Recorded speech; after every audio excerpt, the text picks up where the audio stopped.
सध्याच्या काळामध्ये चांगल्या पद्धतीनं नोकऱ्या उपलब्ध होण्याच्या करता, त्यांना स्वतःच्या पायावर उभं राहण्याच्या करता ह्याच्यानंतर रोह्याला जाऊन आम्ही ते टाटा संचलित कौशल्यवर्धन केंद्राचं भूमिपूजन करणार आहे। जवळपास 125 कोटी रुपयाचं ते काम आहे। त्याच्यामध्ये टाटा जवळपास 100 कोटी रुपये देणार आहे आणि 17 ते 20 कोटी रुपये राज्य सरकार त्याच्यामध्ये घालणार आहे। आणि अशा पद्धतीनं इनोव्हेशन सेंटर, इन्क्युबेशन सेंटर, असे CIIIT हे सेंटर आपण त्या बाबतीमध्ये उभं करतोय। राज्यामध्ये आम्हाला 36च्या 36 जिल्ह्यात उभं करायचंय। रायगड जिल्ह्यातलं आपण रोहाला घेतलेलं आहे। रोहा इथनं अर्ध्या तासाच्या अंतरावर आहे।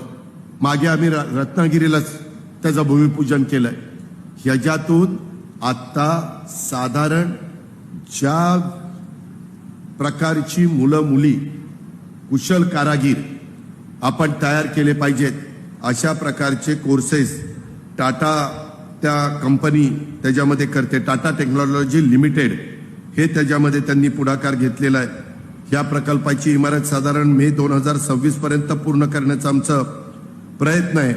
आणि ह्या कौशल्यवर्धन केंद्र इमारतीचे नकाशे आणि सगळ्या गोष्टी पूर्णत्वाला झालेल्या आहेत। ह्याच्यातून आमचा सर्वांचा प्रयत्न आहे की तांत्रिक शिक्षणाची गुणवत्ता सुधारणं, भारतामध्ये कुशल मनुष्यबळाची वाढती गरज पूर्ण करणं, CIIT सेंटर म्हणून या माध्यमातून मनुष्यबळाला नैसर्गिक वातावरणात कौशल्य प्रशिक्षण देणं।